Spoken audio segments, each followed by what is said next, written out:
everybody. This is another release, I guess, reaction video, and today we have Artisan Guild, who's put out a teaser video for their April release called Requiem Brotherhood. And Artisan Guild, I've gotten some Artisan Guild models, but I gotta be honest, they're not my favorite. They're great. They have some really nice models that I've seen, but they're a little on the cartoony side. I mean, and it's an aesthetical choice, I realize, because they've done it consistently. It wasn't like that they tried it out and then didn't like it. They have it's not ultra mimetic, so they it frees them up at the same time of being an anchor, because in the free up department, it gives them the ability to have really highly dynamic edges and lines and contours and pronounced features, and they can really get great reactions and postures, all kinds of movement and flow and stuff. So from a design standpoint, they're really nicely designed. The drawback of that is because it's not overly mimetic. If you play an army or you want to augment them into an existing army that is fairly just straight across the board more realistic, they feel like they don't quite fit. So that's not a huge complaint. I don't want people to misunderstand. They're really well crafted, really nice models. The purposes that I usually get models, I don't tend to use them for unless I commit to whatever I'm getting from them, that's what the whole army is going to be. If you're playing a skirmish game, they're probably awesome because you can just have the whole game, the squad that you have be that army.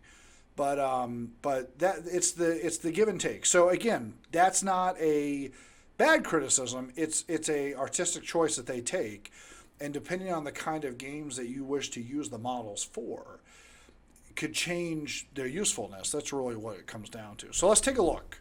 This is, again, called Requiem Brotherhood. It's going to be their April release. And let's take a look at the video.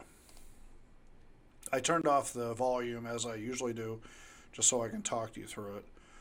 Oh, yeah. Oh, my God. So I've got to stop it right away. Is this a thing? And you probably heard me say this on the last one. But what's with... Did they all get a memo this month that we have to have crazy shields? The shield is insane, and I just did one yesterday for Bastarium. What's the name of that? Not Studios, but anyways, they had crazy shields in a Spanish kind of look, and then earlier this month when Raven Twin put out their teaser release, they had crazy shields. So, is this the new thing going on now? Is the crazy ass shields? I mean, it looks awesome. I'm not complaining. It's just like every one of them this month have put out this look, this new kind of thing. So it's kind of interesting. My first reaction is the shield, because everybody else has done the same thing this month. My second reaction is, okay, so this seems like it's going to be a Stormcast proxy army. That's what it looks like. But let's take a look. Oh, yeah. Yeah, wow, it goes fast, too. Holy crap. That is a lot of... Those are all... Okay, so they're not all unique poses, but they look like they might be modular. Wow, a lot of it does look like unique poses, though. That's unique to that. Wow, that's a lot of models. So just to my earlier point, and maybe this is too crowded of a field to understand what I'm saying, but look how thick the staves are. The faces are very accentuated. So they're not bad. They're just caricaturized. And if you're playing, to me, they feel a little bit like everybody's a dwarf in the army, even though they're not supposed to be dwarves.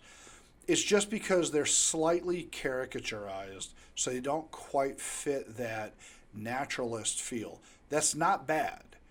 You get a lot of great movement, a lot of great detail, a lot of great expressions. Look at the expression in this guy's face over here.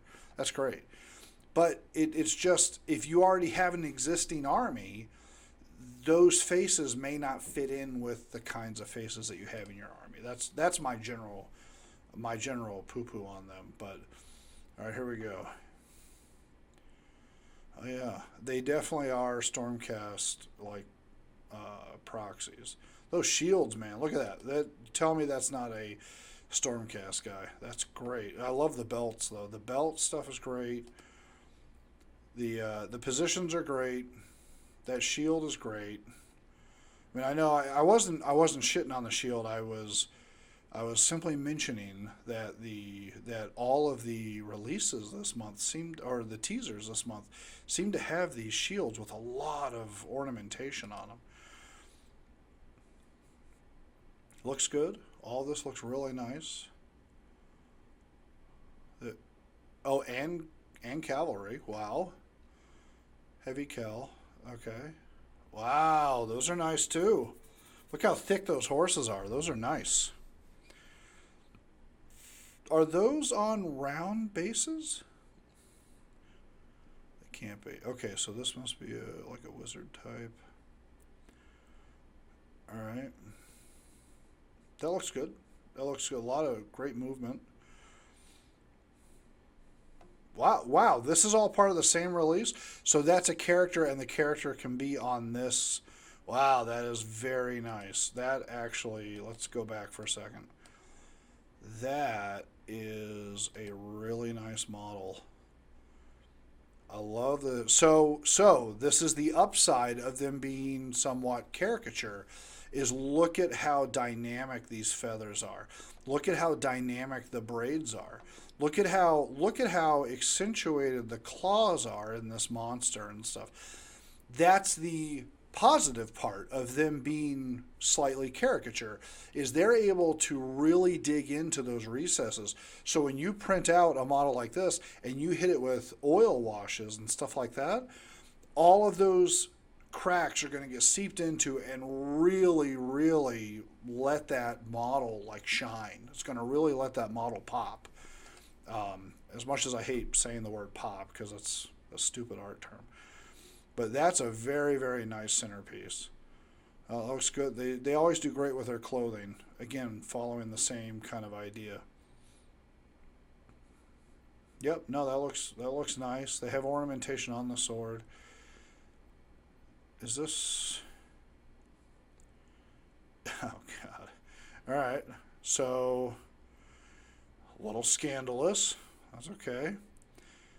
And then that's nice. Goes okay, so it's definitely going to have modular pieces, which is nice.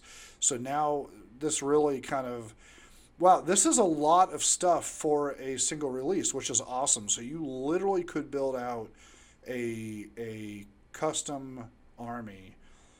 I like how you have the separate hand, so you can switch which hand. That's great. This has a lot of promise to it. Nice.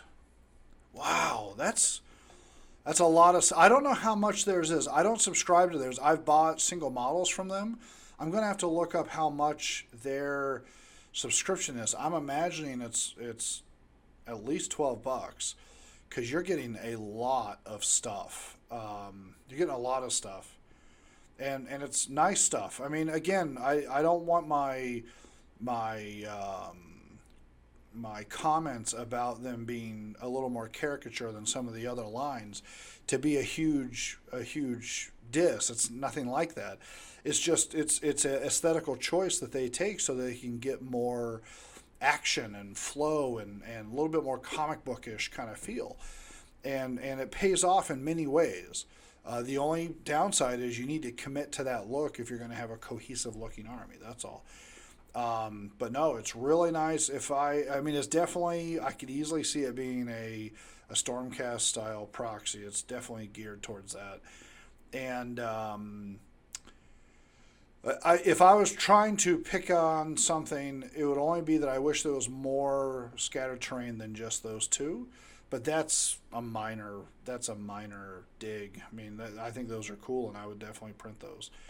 So, no, nice. That's going to be a great release. I'm going to have to look up how much their their Patreon is for, because if that's the number of models that they typically put out, that is a huge amount of output, and it's probably worth. I mean, if they're routinely doing that, then it's definitely worth the money. So that's great, very nice. That comes out in April. Awesome. All right. Well, thank you. I'll be looking forward to those.